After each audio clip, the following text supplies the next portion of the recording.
Gang, it's me again today. I'm about to tell Old World Blues Part 3. And yes, it's going to be a 30-minute video, so I hope you enjoyed this video. Please do leave a like, comment below, subscribe to my channel, follow me on video on TikTok. Let's begin.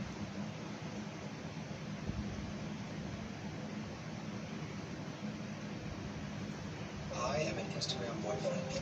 I don't give a shit about Snapchat. Emoji. You can talk with Mr. Falcon. Here it goes again. Taco Bell.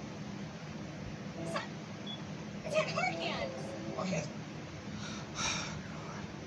Oh, yes, he's mad. I do so love custard. Or was it mustard? Remove your brain.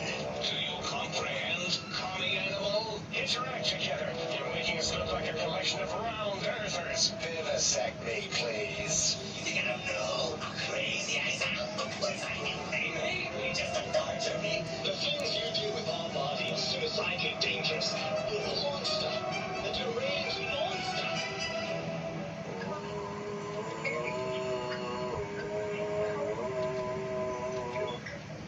In yesterday's video, we successfully retrieved the X2 antenna from the X2 satellite transmitter array. If we travel just northeast of this location, we come upon what appears to be a large abandoned hangar. This is Higgs Village. The lobotomites and other enemies that guarded Higgs Village had already swarmed me as I approached X2, so I was able to approach Higgs Village relatively incident-free. We enter the village using a big security door. This puts us out on top of a catwalk overlooking a very large chamber with houses inside. And I'm not sure I want to do part 4 to this, but after my video on the story of New Vegas Part 3, I will do after this. Anyway, let me know in the comment section below. Of Higgs Village is technically underground. These houses were built in a big rectangular pit, and over the top the hangar was constructed. Going towards the middle of the hangar, we see a fountain and 6 tiny cottages forming a circle around it. This is very reminiscent of Tranquility Lane from Fallout 3. If we inspect the fountain, we see a lot of bottle caps. You can also walk away with a silver Stimback. Now, you'd think we would normally find coins here. It's odd for people before the war to have tossed bottle caps into a fountain, but nevertheless, we can walk away with a tidy stash. The first house we will explore is house number 101. On the southern side of the house, we find a Nuka-Cola Victory hidden inside a bush. This house has a lot of flowers outside, and we'll likely find a magazine in the mailbox. Upon entry, we find ourselves in a rather cozy living room.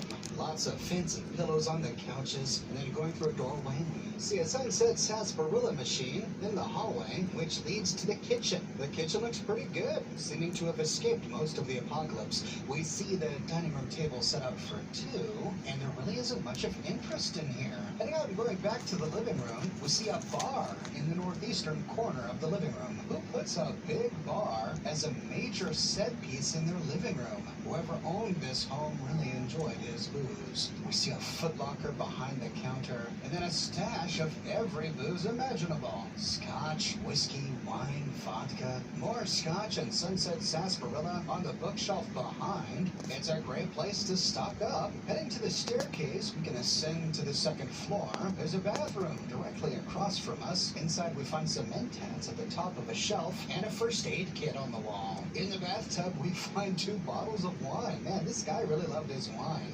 But who lived here? Well, maybe we can learn by heading out and going into the nearby office. On the bottom shelf of the bookshelf is a blue glove called Dr. Klein's glove. Well, of course, this means that this was Dr. Klein's home. He must have used this room while he was a human scientist, before his brain was placed inside the robot. The glove is basically a scientist glove. It has slightly better stats. Critical hits made with this glove will weaken an enemy's DT. It also reduces the target's strength by 2 and the energy weapon skill by 5. When fully upgraded, this thing has a damage of 34, bringing the DPS up to 46.4, making it the most powerful scientist glove in the game. Heading over to his workstation, on his desk we see a holotape. Sync Project Bookshoot. Another personality that we can activate in the sink. I'll be going over each of these personalities in a dedicated video. Sadly, the terminal doesn't work, so we don't get any lore, but we can loot some randomized loot from the lockers and boxes behind the desk. Heading out and turning left, we can explore the final room here. This is his bedroom. We find his wardrobe, and lying on top is Dr. Klein's scrubs. This is a unique version of the scientist scrubs, similar to the mad scientist scrubs we found inside the sink. It has a DT of 4 and grants a bonus of 10 to science and 2 to intelligence, making it a wonderful piece to use to pass difficult science and intelligence checks during conversations. With his scrubs, we now have everything we need to complete a challenge. If we equip his glasses, his gloves, and his scrubs, we complete the challenge clandestine. Get it? Clandestine? Clever. This grants us 100 experience. His glove is pretty unique because it has his name drawn on top of it. Dr. K. To finish exploring his bedroom, we can loot some Mentats in the corner and more wine. I loved his wine, and that's about it. But we've made an important discovery. We've learned that all of the little houses inside Higgs Village must have been the pre-war homes of the scientists that lobotomized us. I wonder then if we can find anything in these homes that can unlock additional dialogue options. After exploring Dr. Klein's home, we can head back to the think tank to chat with him. Did you retrieve the technologies yet? We need them, as I have indicated. Not yet, man. I'm still feeling my way around. Hey, I was wondering if I could hear any knowledge the think tank had to share about the sciences. And Dr. Klein responds the same way to both the science and speech check. Why, yes. We are filled with the knowledge you speak of. If you wish to know more, simply ask the others. They can help you. You seem like the one in charge. You are... I am Dr. Klein, Chief Head Researcher of Logistical Operations and Ideology here at Big Mountain. I'm surprised you have not heard of me. I am first in my field, first chair, as it were, back in the days of chairs. Who is Dr. Mobius? Dr. Mobius was not the horrifying creature you saw upon the screen, twisted by science. He was once one of us, a friend. He researched in directions contrary to the think tank. Brains, brains, brains, always about the brains. So we exiled him. He says he left of his own volition, but that was to save him the embarrassment.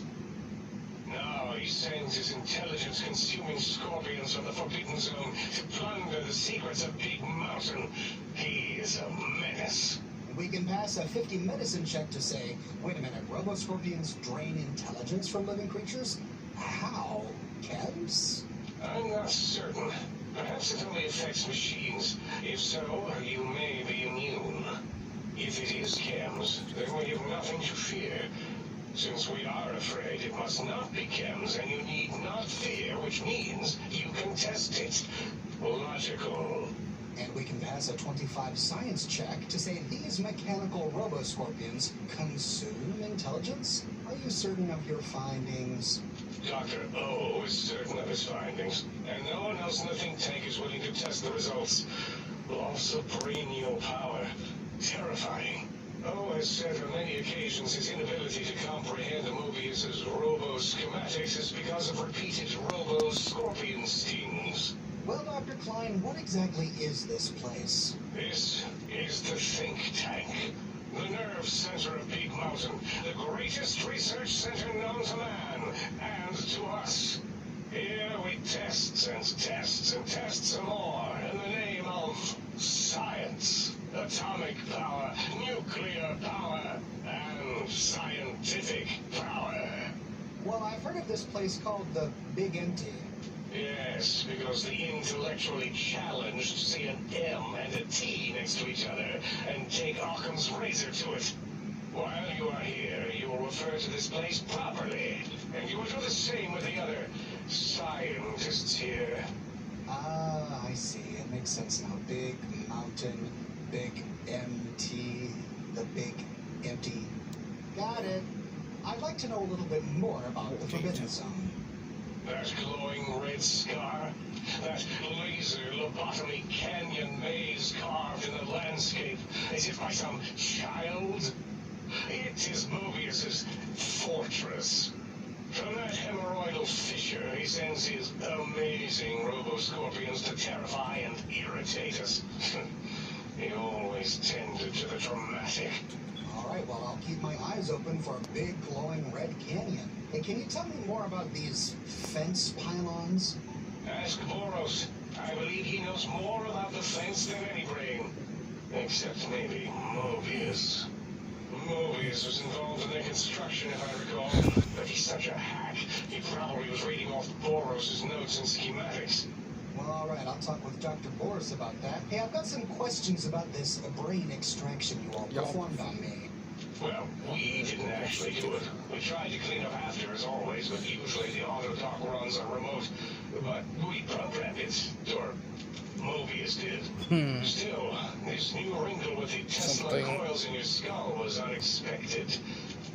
I mean, we predicted we'd have a breakthrough eventually, but... Let me know in the comment section if this guy's lying. Spine peel and the heart circumcision. Then dump them both into the tanks in the sink above. Quite sanitary. Sure took her time. She always takes longer than projected with lobotomite surgeries. Not sure why. All right, I'll talk with Dala about it, but you said before that Mobius might have my brain? Yes. In all probable likelihoods, yes. Possibly. That it may have gone to Mobius is merely an inkling. I don't know why, but it may be something involving the surgery code.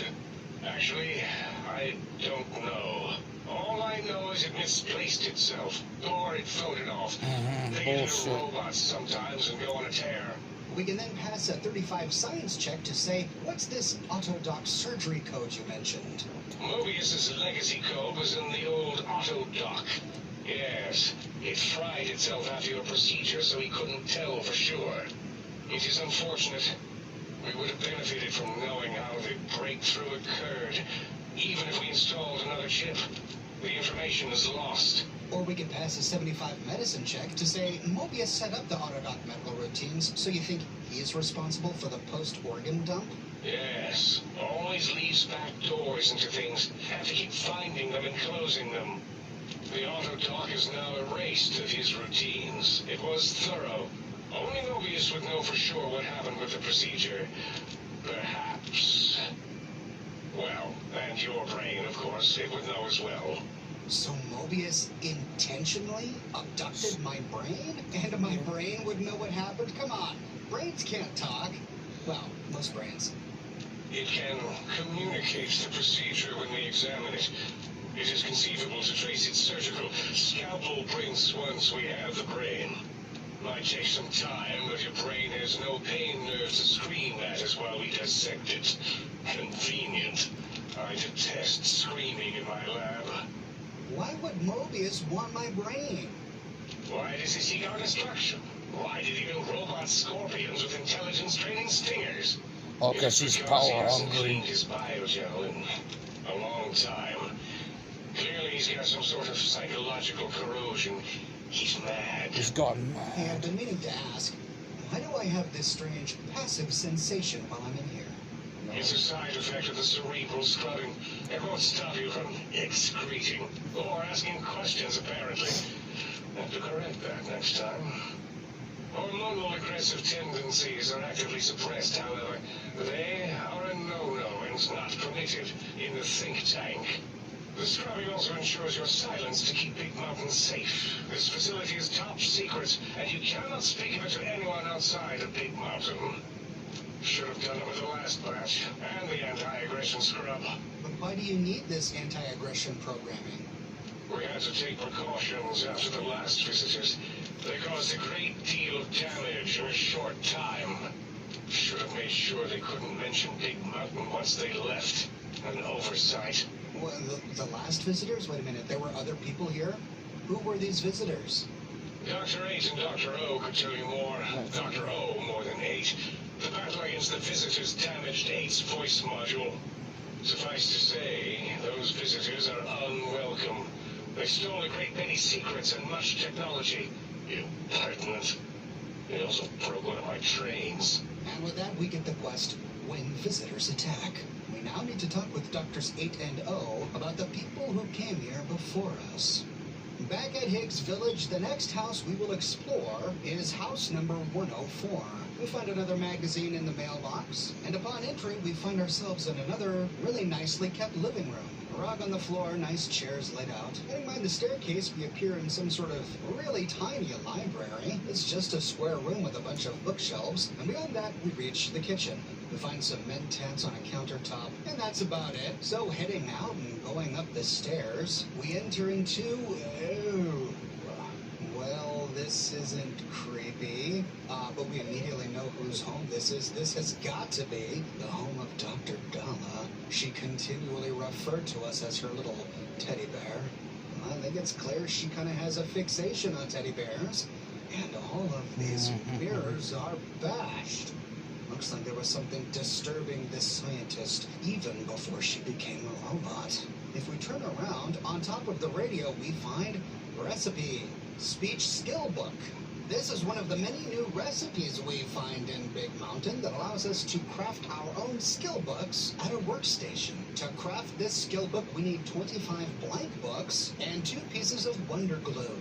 We'll go over how to get the blank books in an upcoming video. Heading through the door, we enter Dala's private boudoir. She has a curtain over her She sounds like a bed, dirty girl. mannequins in the corner next to more broken mirrors. She has quite a collection of clothing laid out, sexy nightwear, pre-war business wear, spring wear, hats, and on her bed are even more teddy bears. She has 2 pieces of clothing laid side by side on her bed, some sexy sleepwear and some dirty pre-war business wear. Does this mean that at one time there was a man in her life, or has she just been pretending? Oh, poor Dala.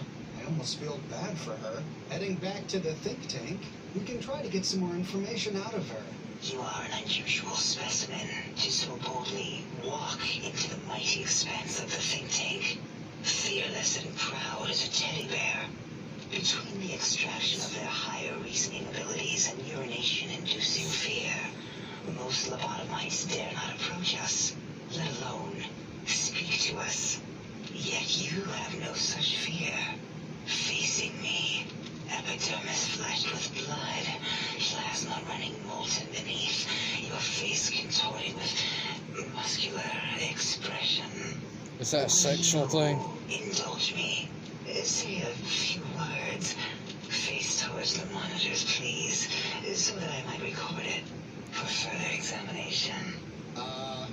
The quick scribe jumped over the lazy paladin? This, incidentally, is not only a play on the words, the quick brown fox jumps over the lazy she dog, likes it. but is a phrase we learned from Christine during the Dead Money DLC. She said this phrase a lot when testing out her new voice, the voice of Vera Keys. Yes, go on. Seeing your lips and mouth forming words, both revolting and somehow... She sounds like a dirty doctor. Roll around Get it? Because it's playing doctor. control each muscle and the tongue, like having a fish or extremely dexterous slug lolling and flopping in one's mouthal cavity. At this point, we get the quest coming out of her shell, and we have a number of options to move forward. The skill check at the top is different depending on what we have. If we have high perception, it's a perception check. If we have lady killer, it's a lady killer check. Or if we have a teddy bear, like one of the teddy bears we got from her room at Higgs Her Village, bedroom. we can give the teddy bear to her to gain this option. But for my character, I passed a cherchez les femmes check to say, it seems to me You're have more biological than these than your counterparts. What? Nonsense. We then have the option to toy with Dr. Dala in 3 rather disturbing ways. Disturbing. First, we can close our eyelids, breathe deeply, and then stretch languidly.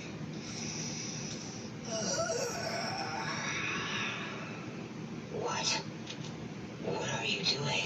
We can then turn and cough roughly, then slowly scratch our nose. Stop it. Why? Why are you making me partake in this filthy formography? Well, you're turned on to What's it. formography? It's excessive examination of the human form to achieve psychological arousal. disgusting. I would never succumb to such base appetites. Oh, same can't be said for your room. Filthy, filthy distractions. And finally, we can run our hands along the sides of our face, then exhale rapidly. Enough. I am already intrigued. You have sufficiently percolated me. I don't know what it is about the biology of lobotomites. It infects my thoughts. All that skin and muscle and tissue. Oh, she's a dirty We can girl. respond in one of two ways. We can shame her by saying, you are all a bunch of hypocrites, claiming superiority, but you miss being human. Admit it. I cannot deny it. The illogic of it. The betrayal of our own beliefs. I blame my curiosity. I'll tell the others how you truly feel if you don't make it worth my while. Really? What is this? You seek to shame me in front of the others? How intriguing. Yes, I'll partake. This shameful feeling is quite invigorating. How new. And you'll keep coming back to collect your payment, correct? Yes, that will be fine. Here, please. Take this from me with your rough, bacterial-laden hands. My story-repressed juices as your filthy compensation. Oh, and here's a tip. That's customary, isn't it? Been so long, really. Oh, I suddenly feel very, very dirty. Ah, yes! Why don't you just give in? There's nothing wrong with looking at the human body. Wrong with looking at my body. Perhaps there is value in what you say. Come on, admit it, girl, you love it. Once, long ago. You know, Dala, I could come back anytime and Just breathe if you want. Would you? I feel so ashamed, but yet so intrigued. You'll need to give me a rest in between visits, or else my jaw might run over. If you're ready, let me radar scan you. Slowly. Oh, come on, take all the pictures you want.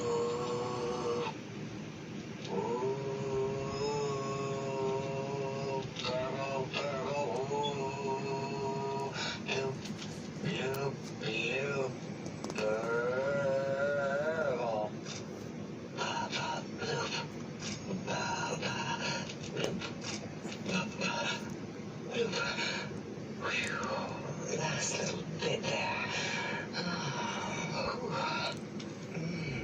Thank you, lobotomite. Please, you must come back for further study when I've had a rest. I'm a little sensitive right now. Oh, I'm disturbed, and these drained energy cells keep on coming. Well, now that we've gotten to know Charmed her. better, we can ask her more about herself. Idala, who are you? What do you do here? Why am I a little bear of teddiness? I am Dr. Dala, first head chief researcher of neurology and medicinal sciences. I have 211 doctorates in both applied My God. sciences and techniques. Oh my God, she intelligent. I also possess a degree in curiosity. After charming a machine. That is merely schooling, however. When possible, I prefer field work and observation to holotape eidetics. It has proven useful, especially now. I have become the expert on humanology and lobotomite behavior here at Big Mountain. My research doesn't descend into formography. It's only science. You have 211 doctorates? How is that even possible? Why, we create not only scientific marvels here at Big Mountain, but new sciences as well. Everything can be quantified, categorized, and dissected until every group can be subgrouped or partitioned.